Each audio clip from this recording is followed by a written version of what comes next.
Hello, I'm Anash Ravinsky, and this is Military Mind. Armed conflicts, defense and security, land, sea and air. We've got you covered. The situation on the front in Ukraine remains at a stalemate, with Russia continuously pushing against Kiev's defensive positions. Meanwhile, in the Middle East, clashes have erupted in several locations, and Gaza remains a battleground between the IDF and Hamas. Let's go now into the details. Ukrainian military sources say that the Russians have resorted to using grenades with chemical compounds in the Zaporizhia region, which could be a potential violation of the Chemical Weapons Convention. While there have been several positional engagements in this area, no confirmed changes to the front line have occurred. Russia's strongest pushes and most successful advances have been near Kreminna, Bakhmut and Donetsk city. But the progress remains minor and no significant breakthroughs have been achieved. Meanwhile, in the Middle East, Hamas fighters have reportedly mortared Israeli forces in the northern Gaza Strip several times. In the central part of the Strip, however, the IDF launched airstrikes against Hamas's deputy military commander, Marwan Issa, whose death has not been confirmed as of yet. Clashes between Israel and Palestinian fighters have also been reported in the West Bank. Further south, the IDF has been continuing its operations in rooting out Hamas fighters in Khan Yunis. Now, members of the Freedom of Russia Legion have published a video showing them allegedly crossing the border into Russia. They then followed it up with another clip featuring them saying that they are heading up to vote in the presidential elections. Дорогие сограждане, когда из Белгорода на некогда дружественный Харьков летели кабы, Москва ликовала. Когда приграничные регионы обстреливали в ответ на путинскую политику, Москва молчала. Когда вас забирали мясом на фронт вдали от дома и грузили в автозаки, Москва смеялась. Мы приходим не для того, чтобы убить, стереть, уничтожить или наказать. Мы идем, чтобы освободить вас от нищеты, бедности и страха, освободить от диктатуры террористической организации, захватившей власть, дать вашим детям нормальное, цивилизованное будущее, без санкций и без репрессий, без выборов, без выбора и без разговоров о важном, но с важными ценностями. И самое главное, без войны. Путин узурпировал власть на 20 лет, и что произошло? Санкции, экономический застой, кровопролитная война, забравшая жизни и здоровье более чем 400 тысяч российских мужчин, убитые политические конкуренты и полная изоляция с мировой арены. А еще красивые дворцы в Геленджике и Новоогарево. А теперь он планирует идти на еще один срок и править до самой своей смерти. Мы не позволим. Мы такие же россияне, как и вы. Мы тоже имеем право на волеизъявление. И наша воля не признавать кровавого диктатора президентом России. Мы сделаем все, чтобы он успел из Новоогарева переехать в Полярный Волк. Мы знаем, как там относятся к местным жителям. Легион идет на выборы. Ждите нас. Честь имею.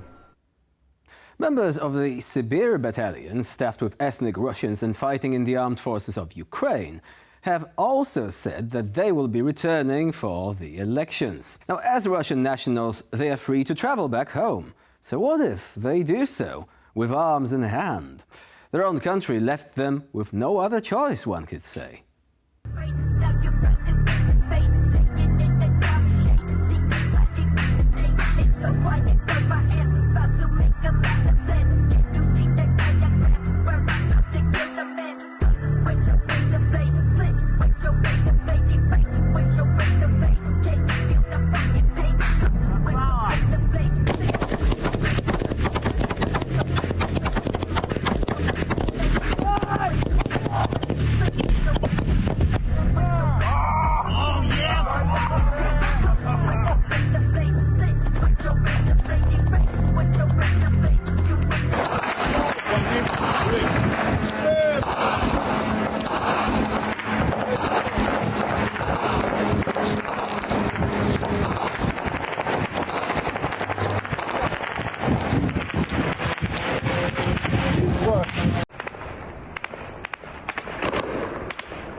And speaking of these events, there has been an excellent meme recently. Sergei Shoigu briefs Vladimir Putin on the latest situation. And he says, "The Russian forces are advancing, at last." And Putin asks, "Good, good. Where exactly?" And Shoigu responds, "Belgorod." Now, moving on. The video ahead features the work of the 3rd Battalion of the 93rd Mechanized Brigade. Let's take a look at what the road to the Russian trench near Bogdanivka area looks like. The road used to be lined with trees, but you'll see in a second what the weeks of explosions did to all of them.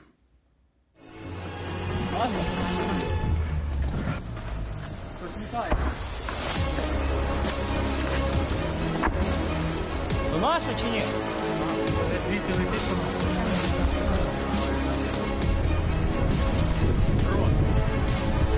Пробуй виходить, Жак.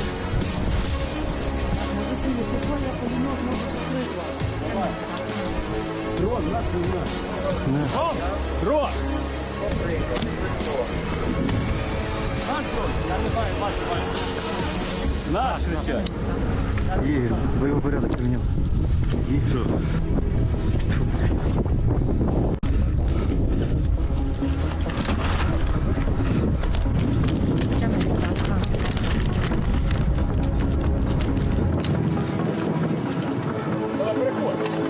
Давай! Пішов, давай.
In fact, the Ukrainian government has been carrying out pioneering work on evaluating the scale of what they refer to as ecocide, the destruction of ecosystems as a result of warfare.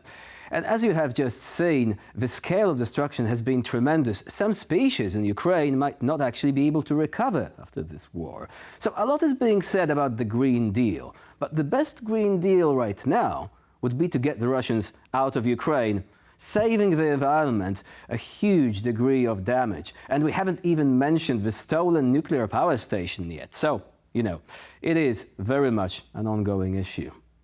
And with this, we end this episode of Military Mind. Next deployment at the same time tomorrow. In the meantime, please stay with us here on TVP World.